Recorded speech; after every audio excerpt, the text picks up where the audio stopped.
What's going on, guys? PhantasmLabs here, and if you remember about a month ago, I did a recent pickups video which I had shown that I purchased a PlayStation Vita.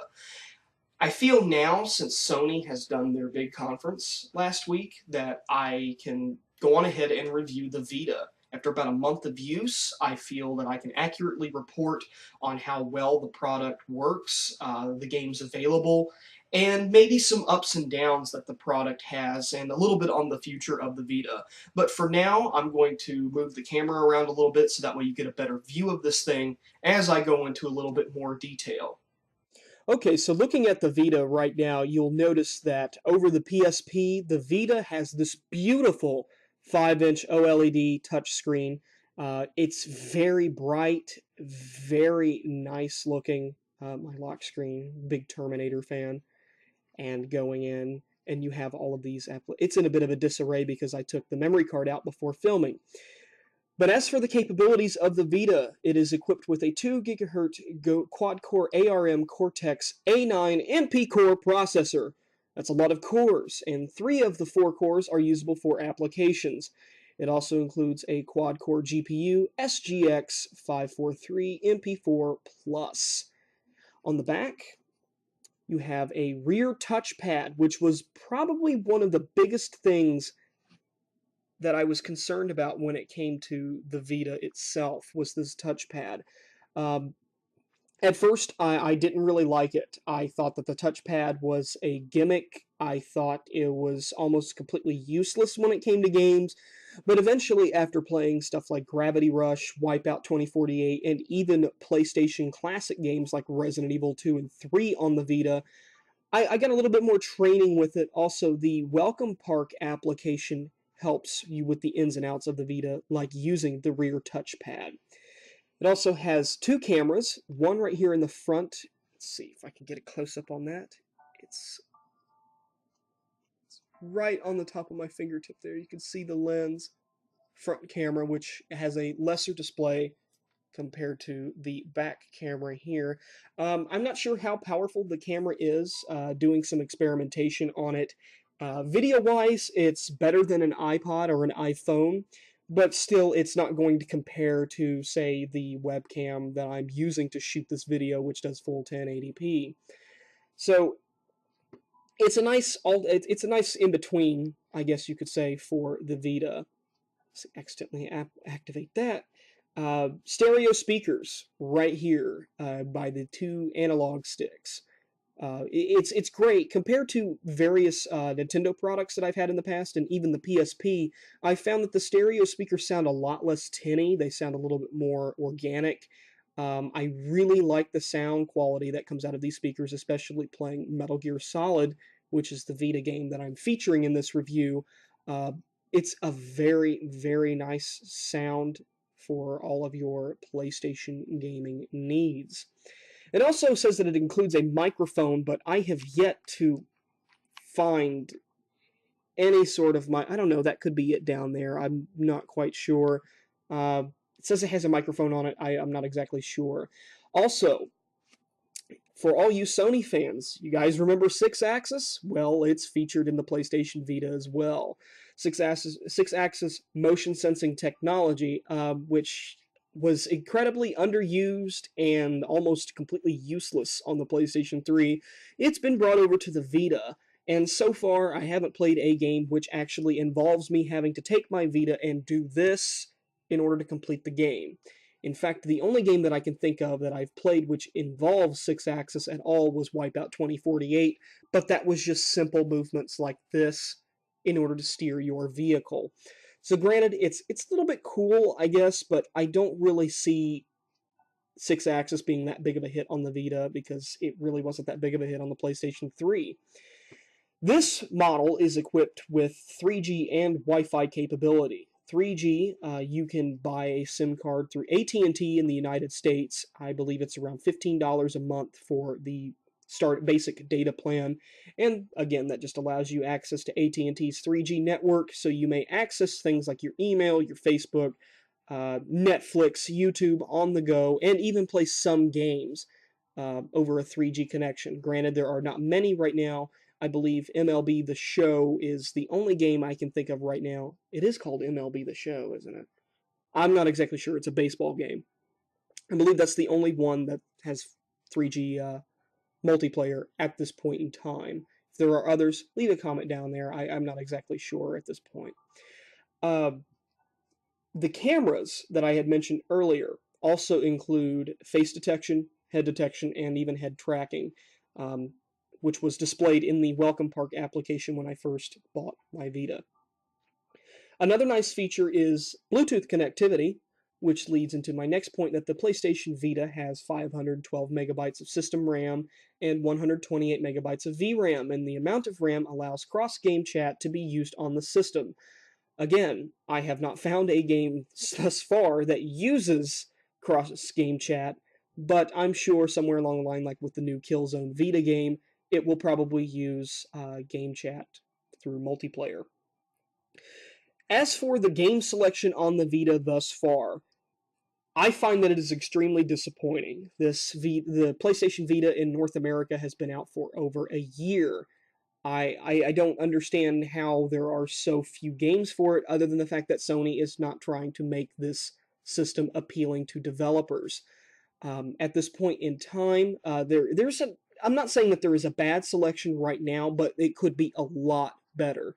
For example, I have Metal Gear Solid HD Collection for the Vita, which, other than the slow loading times that are available in Metal Gear Solid 2, is almost a perfect port of the console version of the HD Collection, which I'm going to display a little bit for you now. But while this boots up, speaking of games, a high recommendation that I can give to people who are interested in getting a Vita, if you have a PlayStation Plus membership, then you will love the PlayStation Vita. I mean, free games every week as long as you maintain your membership. It's a great deal. I've experienced quite a few games from the Free Plus membership. It's not a free, it's free games from the Plus membership, such as Ninja Gaiden Sigma Plus, Gravity Rush, Uncharted. You could get some pretty decent titles on here, as long with some PSP titles as well.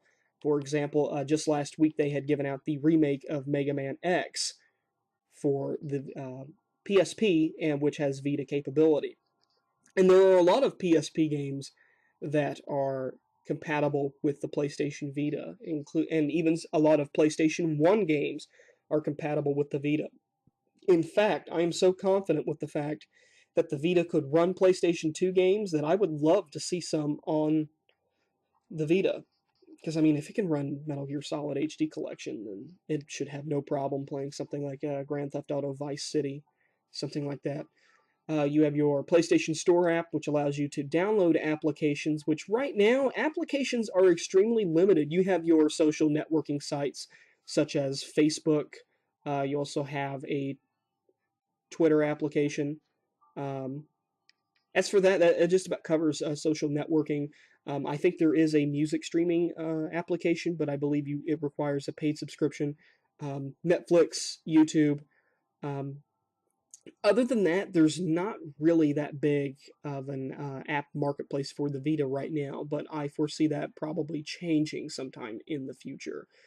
So, with all that being said, let's move back to the usual set for my final analysis of the PlayStation Vita. So a few things that I forgot to mention while I was filming that was memory. Memory for the Vita is extremely expensive, 32 gigabytes for $100 here in North America, which is absolutely absurd. I don't understand how Sony seems to think 32 gigs equals $100. I don't care if your memory, if your little tiny memory thing that's not even that big, it's smaller than my fingernail, and you can justify that being $100, I will never know. I think it's completely dumb. 32 gigabytes of memory would be nice, but I can't justify the price of that. $100. Maybe drop it down to 50, then we'll talk.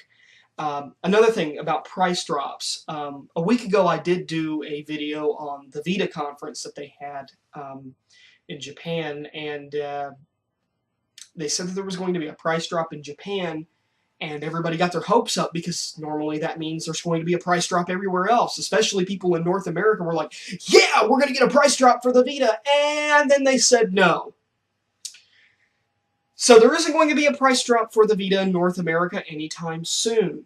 Now, with that being said, do I recommend people going out and buying a PlayStation Vita for $200 to $300? Granted that most models are around $250 right now, no, I do not recommend buying a Vita for that much. I bought mine used. I think that it's a great opportunity, granted, examining it, of course, and seeing if it works. I purchased mine used. It works great. Had it for a month. I haven't had any problems with it whatsoever. It's a great little device, especially, at the price point that it was. I sold my Xbox for it, and then I only had to shell out maybe about $5 or something like that to finalize the transaction. So it really wasn't that bad. At this point in time, can I recommend somebody, a Joe Schmo on the street, purchasing a Vita? No. Not at a $250 to $300 price point, no. If you can find one used, that's great. I highly recommend doing that. But right now, the price is too high on it. Granted, it is an impressive piece of hardware. I love it. It definitely, in terms of hardware capability, it kicks the 3DS out the door. I mean, there's no competition there. But the reason why the 3DS is outselling the Vita right now is due to the fact that it's cheaper, and not to mention it's Nintendo we're talking about here. They are the handheld kings. They have been for over 25 years. I don't want the Vita to fail, but I feel like maybe if it doesn't pick up steam with the release of the PlayStation 4, it's going to go the way of the PSP Go. It's going to be forgotten somewhere in a pawn shop, being sold for $15. It's just going to go the way of the dodo. But for now, and until that happens, I have a Vita. Game-wise, the games are impressive. The library could be a little bit better. I think right now they got maybe about 30 games out in North America. It's not really that impressive for being over the 1-year anniversary mark. It's very lackluster. So other than that, if you want to get a Vita, highly recommend you get a PlayStation Plus membership, so that way you can get all of those nice games. I mean, $35 games that you can download for free. It's great. Memory sticks, if you can get a good deal on a 32 gigabyte memory stick, I highly recommend doing that. But for right now, you really have to look for those deals when it comes to a PlayStation Vita. The community for it is relatively strong at this point. If you can, granted, it's not really where I currently live. It's not very commonplace to see a Vita. However, if you were to go like on Reddit, Reddit has a Vita section, which is very much active and will even offer some helpful advice. In fact, I think I'm going to leave a link to them in the description below. Overall, they'll help you guys out with any other questions that you may have about the Vita, which, again, if you have any questions about the Vita, leave a comment below. If you enjoyed this video, like it, share it, whatever you want to do. If you dislike it, hit the dislike button and then leave me a comment on why you disliked it. I always love hearing what people have to say if they dislike my videos. So with all that being said, I give the Vita about 9 out of 10. It's other than the memory card and the price, it's still a damn good piece of hardware. And I hope there are some people out there that will make it reach its true potential. So until next time, I've got to start recording another Let's Play. It's going to be a shitty game, so I'm sure you guys will enjoy that. Until next time, PhantasmLabs here, signing out.